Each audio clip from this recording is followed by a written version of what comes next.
or won't there be a new trial for Tye Tucker? Franklin Tye Tucker, as you probably recall, Linda, this is the guy that represented himself in Key West. It was an alleged robbery gone bad. One person killed, another wounded.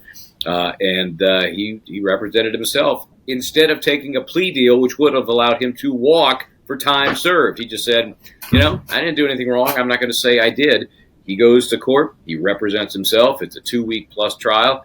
It's a hung jury. And now the question is it going to be retried? Well, there was a hearing yesterday, and the DA says, yes, we are retrying this case. They got a new judge because the former judge recused himself. Mr. Tucker, the first thing you should write on your page is, this case will be retried in 2024. Okay? Yes, sir. But we've been in contact with him, and obviously he did an interview with us shortly after his victory.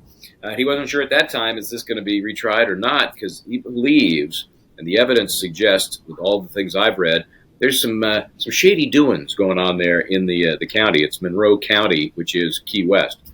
And he's got. I guess you're not going there on vacation. I guess you're not. Well, I don't know. I don't know. That would be a great a place to hang out to do a trial. I've hung out in some worse places for trials, I'll tell you that.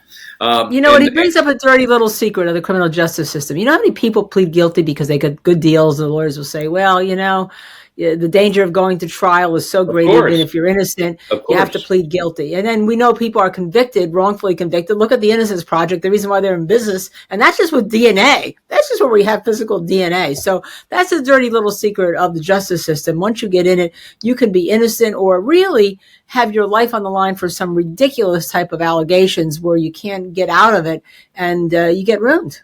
Yeah. So I was watching the hearing. It was Zoomed. And thank goodness for Mr. Tucker, who's now in Oregon. He didn't have to go to Key West for this hearing. So you're seeing all the players, including the prosecutor, on the screen, and he's fretting away at times because he knows this big motion to dismiss is coming. Made a waiver of this. And in that motion is all of this dirty laundry, suggesting there's been corruption at the sheriff's office, the prosecutor's office, at the state level. It's nasty. And so, you've got these two sides now, Linda, that are like, one guy thinks he's got all the goods on the other. And I think the DA is just a little embarrassed, because they lost to a layperson, and because this case has imploded. I think originally they thought, we're going to go after this Tye Tucker guy because he's just a homeless bum, had some drug issues. We'll nail him. He'll disappear. Nobody will know the better. And then, what a surprise, he ends up with some very important emotional and financial support from the woman who was the co-founder of the CrossFit craze. And she's a wonderful person. We've talked to her as well.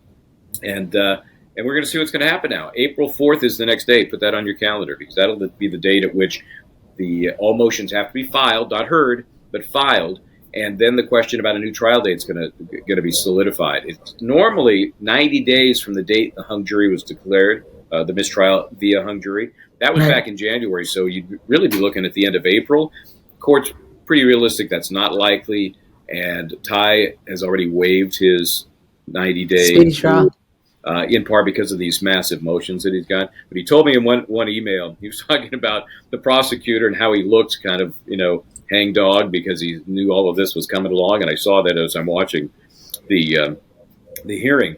He said, did you see Mansfield's face when I mentioned the motion to dismiss? Pretty funny to watch him pout. And then he's going through the drama of all this motion to dismiss because he said it's going to be 100 pages long. 100 pages. Wow. That's with transcripts attached and all. And then he says at the end, have I told you before that I hate your job? So here's a guy who's being an attorney and not necessarily loving the process. So obviously we'll keep everybody posted. Well, I would love the process of being a criminal defendant, so I guess we're even. That's true. That's right. I do hate his job in that context, but we'll keep an eye on Franklin Tye Tucker.